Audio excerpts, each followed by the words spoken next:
The Chronically Sick and Disabled Persons Act was the first piece of any legislation in any modern legislature that recognised the human rights of disabled people, and it's that legislation that was copied by parliaments across the planet. Winning first place in the private member's ballot is the most coveted prize in the lottery of parliamentary life. And that was the prize I won in November 1969, giving me the right to parliamentary time to introduce a bill of my choosing. It was really a bit of a fluke. There was a private member's bill, which was the Chronically Sick and Disabled Persons Act at all, because Dad was actually away when the private member's ballot was taken. So his brother, Charles, who's also elected, the MP for Openshaw, he was working in the whip's office. So he thought, oh, right, in a brotherly way, I'll put in the ballot for Alf. I was attending an inter-parliamentary conference when the ballot took place, and it was on my way back that I found on the plane a copy of the previous day's Manchester Guardian that reported that I'd won the first place in the ballot, and there was speculation about what kind of bill I would introduce on my return. I was resolved to try to legislate on the problems and needs of long-term sick and disabled people, as, in my view, the most deprived and neglected minority in Britain. Chronically Sick and Disabled Persons Act, 1970.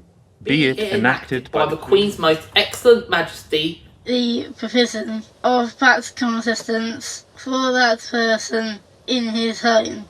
Sir Alf changed people's attitudes as well as the law. Since that time, other legislation, such as the Disability Discrimination Act, was another huge piece of legislation that gave disabled people equality, and the Equality Act as well that have come in, are all following on from what Alf started. The really important thing about the Act was having it at all. It was a piece of legislation on the statute book that said disabled people's rights deserve to be protected in law.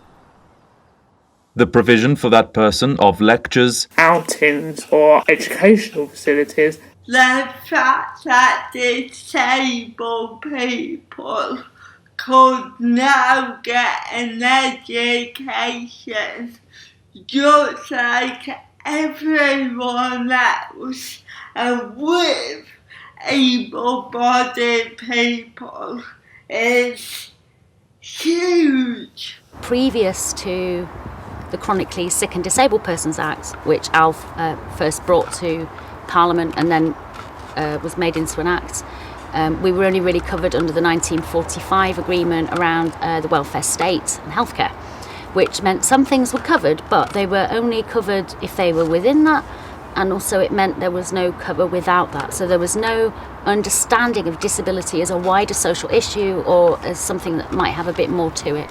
The whole point of the social model of disability is that we have to adapt society to meet the needs of disabled people. Not that we have to lock them away because they can't cope with society as it is. The Act understood that. the provision for that person of facilities for travelling to and from his home.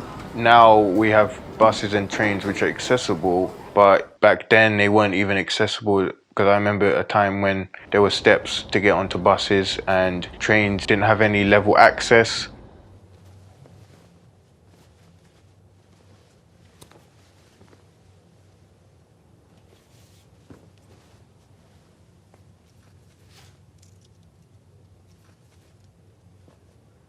He said something once, Alf, and it works just as well if you're in a care home or if you're a disabled person. He said, we can't add years to their lives, but we can add life to their years. Assistance for carrying out of any works of adaptation in his home designed to secure his greater safety, comfort or convenience.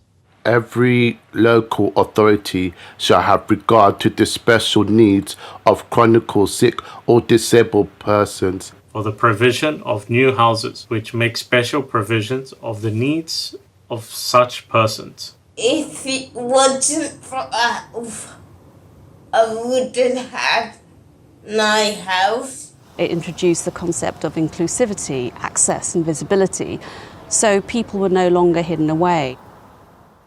Any person undertaking the provision of any building shall, in the means of access both to and within the building and in the parking facilities and sanitary conveniences, make provision for the needs of members of the public visiting the building or premises who are disabled. Where any local authority undertake the provision of a public sanitary convenience, it shall be the duty of the authority in doing so to make provision for the needs of a disabled person. There shall be a badge of a prescribed form to be issued by local authorities for motor vehicles driven by or used for the carriage of disabled persons. My blue badge is a huge factor in my freedom and independence. Special educational facilities for children who suffer from autism or from acute dyslexia. It was the first time that autism and dyslexia were legally recognised. If this act didn't happen, I would have been sent into a mainstream school where all the kids would never understand me, and all their staff would be ill-trained and not knowing how to deal with a person with autism. This act may be cited as the Chronically Sick and Disabled Persons Act 1970. People are always very rude about the 60s, as if we just lay about doing absolutely nothing. It was a time of huge change of ideas. 1965, the first Race Relations Act. 1967, decriminalisation of homosexuality.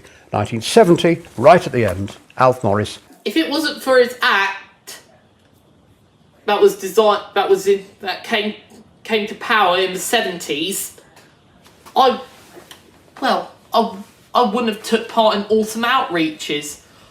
I wouldn't have joined this drama group. I wouldn't have graduated Orpheus. I wouldn't have graduated Woodlands Mead. If it didn't come to act, I'll be festering around in my home with my parents, with no friends and no relations, and me on the ranks of becoming rather, meaningless and bland. Which I am definitely not.